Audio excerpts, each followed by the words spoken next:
Hello guys, તો welcome back to my vlog channel. જોકે આજે અમે લોકો જઈએ છીએ દ્વારકા અને અમે બંને જ જઈએ છીએ.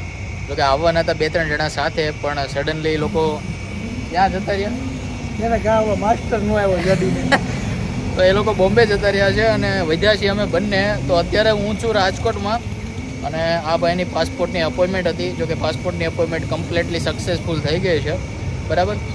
તો હવે અમે લોકો જોઈએ છીએ દ્વારકા. પાછળ અમારી બસ ઊભી છે, બરાબર. હમણાં 10-15 મિનિટમાં અમે લોકો નીકળશું.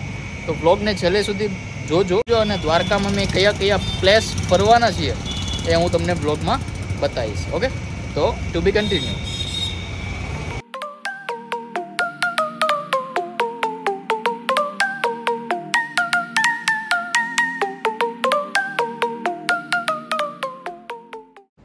હેલો ગાઈઝ, તો પહોંચી ગયા આપણે દ્વારકા, બરાબર. જો કે રાજકોટથી નીકળ્યા હતા અને રસ્તામાં 1 થી 2 બસ બદલવી પડી, ત્યારે માંડ દ્વારકા આવ્યું છે. અત્યારે વાગ્યા છે રાતના 12:30 ઉપર 9, એટલે 1:45 થવા આવ્યો છે, બરાબર. મસ્ત હોટલ રાખી લીધી છે અને રાત્રે ક્યાં જવાનું છે આર કે ભાઈ? ભડકેશ્વર મહાદેવ. હા, ભડકેશ્વર. તો આ છે આપણા રાહુલભાઈ સોહલા, બરાબર. તો અત્યારે અમે લોકો જઈએ છીએ ભડકેશ્વર મહાદેવ. રાહુલભાઈ તો અવારનવાર મહિનામાં 2-3 વાર આવતા હોય છે, બરાબર. જો કે મારું પહેલી વાર છે, બરાબર છે ને.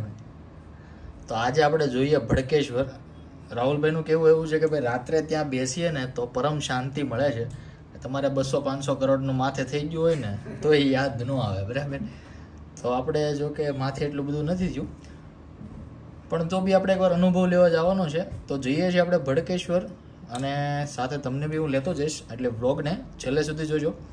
અને કાલે અમે મંદિરે બી જવાના છીએ અને એ પણ હું વ્લોગમાં લઈશ. અને જેટલા બી સ્થળ અમે ફરશું એ બધું આજે છેક સુધી વ્લોગમાં તમને બતાવતો જઈશ, રાઈટ? બરાબર છે ને રાહુલભાઈ? તો આજના આપણા ગાઈડ છે રાહુલભાઈ, કેમ કે એ અવારનવાર આવતા હોય છે અહીંયા, બરાબર. તો ચાલો જઈએ પહેલાં ભડકેશ્વર અને બતાવું કે કેવું છે. ચાલો, લેટ્સ ગો. એટલે ઊભા થાવ ને હવે તમે, હુઈ જાવ બધા. હાલો હાલો ભાઈ, પાવર બેંક બધું લઈ લો ને, ચાર્જિંગના પોઈન્ટ નહીં મળે. ચાલો, તો આ છે આપણી રૂમ. ચાલો, લેટ્સ ગો.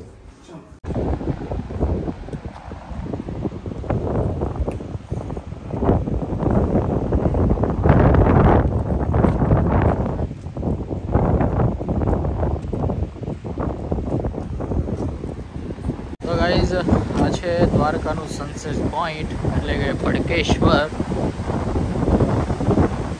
અને આજુબાજુ તમે જુઓ, અત્યારે જે દરિયાનો અવાજ આવે છે તમને હું સંભળાવવાની ટ્રાય કરીશ.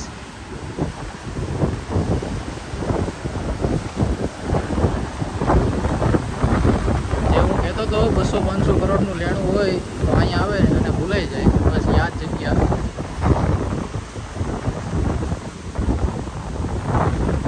સેમ બીજી સાઈડ બી તમે જુઓ.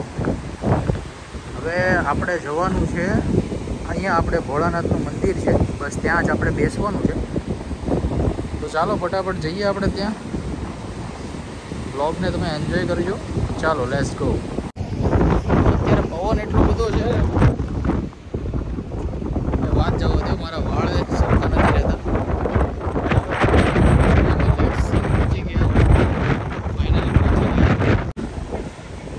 છે ભોળાનાથનું મંદિર, બરાબર. અને જે જગ્યાની વાત કરતો હતો પછી ફાઇનલી આ ડેસ્ટિનેશન છે.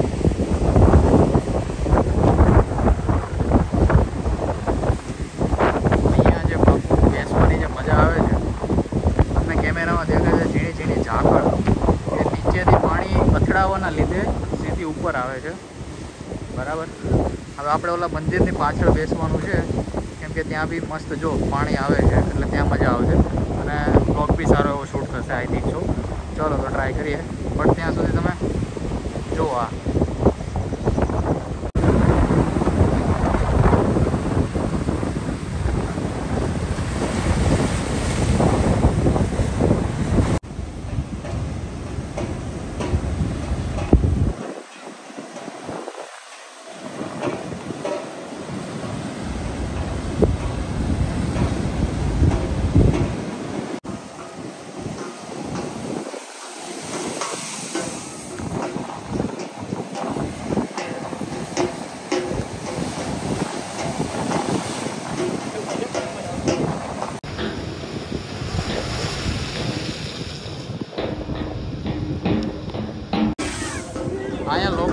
એન્જોય કરે છે બરાબર. અને આ પાણી જે ભટકાઈને જે અમારી ઉપર આવે છે એક number. Weight and watch, let's see.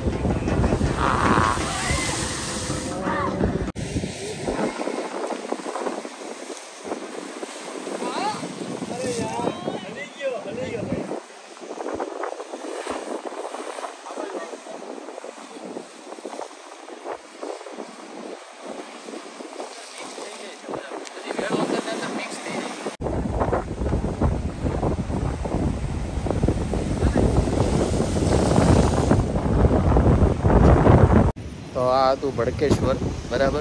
જો કે બેસવાની બહુ મજા આવી બરાબર. તમને મેં વિડીયોમાં બતાવ્યું.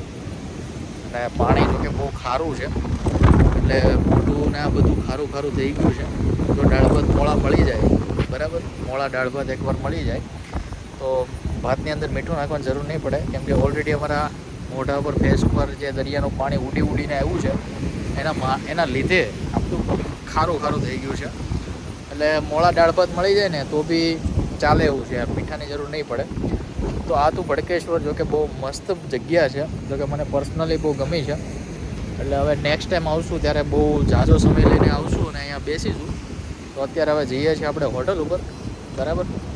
અને હું ને રાહુલભાઈ બંને કાલ સવારે દર્શન માટે નીકળવાના છીએ. અને રાહુલભાઈના થોડાક મિત્રો બી છે દ્વારકામાં જે કાલ સવારે મળવાના છે બરાબર. અને પછી આપણે દ્વારકાધીશના દર્શને જઈશું બરાબર.